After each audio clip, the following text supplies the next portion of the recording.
Hello दोस्तों, स्वागत है आपका आपके पसंदीदा यूट्यूब प्लेटफॉर्म नोट्सबुक आईएएस पे।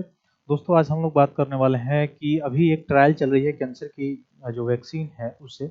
जैसे एमआरएनए से जो बनाया गया था, वैक्सीन बनाया गया था, आपको पता होगा कोविड-19 में जो पेंडेमिक हुआ था उस समय। ठीक उसी पद्धति का प्रयोग करके जो प्लाज्मा विधि है, या फिर से एक दिन पहले हम लोग कभी पढ़े थे एक क्लास में, जिसमें डीएनए जो मेथड है या आरएनए मेथड है, उसमें क्रिस्पर केस9 का प्रयोग करके, कार्टिका9 प्रयोग करके उसमें अलग से ले जाके उसको मिक्स किया जाता है। मिक्स करने के बाद से फिर उसके बाद से उसको उसमें मिक्स करने के बाद से फिर अगला क्या किया जाता है, जो व्यक्ति होता है बाहर रूप से मन निषेचित करके फिर उस व्यक्ति के शरीर में डाला जाता है, और इससे रोग से लड़ने की क्षमता बढ़ जाती है। और रोग से लड़ने की क्षमता बढ़ जाती है, प्रतिरक्षा बढ़ जाता है, जिसके कारण वह जहाँ पे कोशिका होगी, अच्छा कैंसर वाली कोशिका का मतलब या तो मृत हो गई होगी, या फिर से कोशिका ज्यादा मात्रा में जब बढ़ जाती है तो वहाँ पे सारी चीजें होती हैं, तो उसको वहाँ पे वो निष्क्रिय कर देगा, निष्प्रभावी कर देगा, तो जिसके कारण से ऐसा ठीक हो सकता है। हालांकि अभी इसका ट्रायल चल रहा है, यानी फर्स्ट फेज चल रहा है।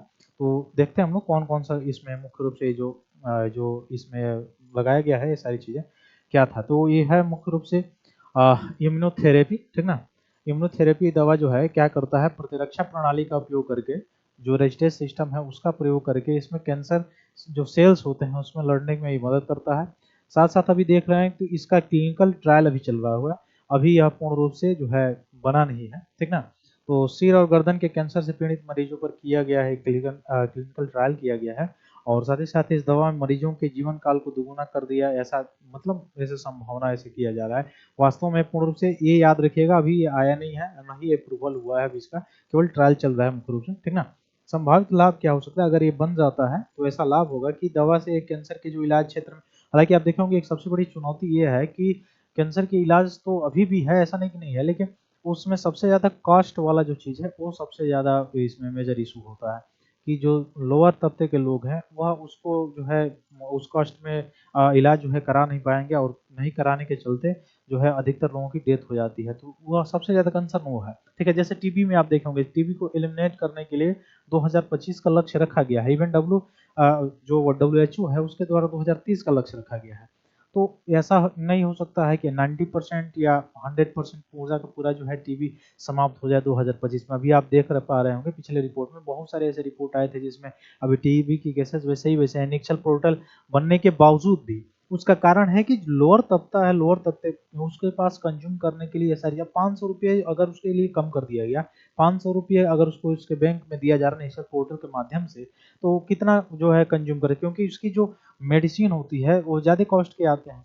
तो वो सारी चीज़ें सबसे ज़्यादा कंसर्न ये है। तो संभावित लाभ इससे ये सारी चीज़ें हो गई, लेकिन इन सभी चीज़ों के बावजूद अगर मतलब अगर देखा जाए कि अगर जैसे गवर्नमेंट के द्वारा प्रधानमंत्री आयुष्मान जो भारत योजना जो शुरू किया गया था, ऐसे इनिशिएटिव अगर जैसे हम लोग बात कर रहे थे, वैसे डायबिटीज़ की अगर बात किया जाए तो डायबिटीज़ भी टाइप 2 जो डायबिटीज़ है वो दिन प्रतिदिन बढ़ती जा रही है। उसका कारण है कि जो हमारा जो फूड सिस्टम है, जिसको कंज्यूम हम कर रहे हैं, जिसको हम ले रहे हैं, टेक कर रहे हैं, उसको मुख्य रूप से उसका जो है चेंज होना, उसका बदलाव होना। साथ ही साथ आप देख सकते हैं कि बहुत सारे ऐसे लोग हैं जो फास्ट फूड की ओर मूव कर गए हैं। तो ये भी सारी चीज़ें, फिजिकल एक्टिविटीज ना होना, ये सारी चीज़ें हैं। तो mRNA तकनीक है क्या, ये हम लोग पढ़े भी थे पहले कि कोविड-19 जब पेंडेमिक हुई थी तो उसी इसी तकनीक पर क्या हुआ था, वैक्सीन बनाया गया था, ठीक ना। तो कैंसर वैक्सीन क्या है, कुछ वैज्ञानिकों ने ब्रेन कैंसर जैसे ग्लियोब्लास्टोमा के लिए एक वैक्सीन विकसित की है, जो शुरुआती परीक्षण में प्रभावी साबित हुई है। हालांकि मुख्य रूप से अभी पूर्णतः अप्रूवल नहीं दिया गया है, ये याद रहे, ठीक है। तो इम्यूनोथेरेपी को बेहतर बनाना इसका मुख्य रूप से काम है, और अधिक प्रभावी बनाने के लिए कुछ महत्वपूर्ण इसमें इंस्ट्रक्शन है। तो ये दवा अगर बन जाती है तो आने वाले समय में, ये भी अभी कुछ समय पहले आप लोगों ने देखा होगा कि रसिया ने ऐसा दावा किया था कि उसने कैंसर की वैक्सीन बना ली है, ठीक ना। तो ये सारी चीजें हैं, फिर हम लोग मिलेंगे जब इसे डेवलपमेंट होके आएगा तो, ठीक है, उस पर चर्चा करेंगे हम विस्तृत रूप से। तब तक केवल यही एक इन्फॉर्मेशन है।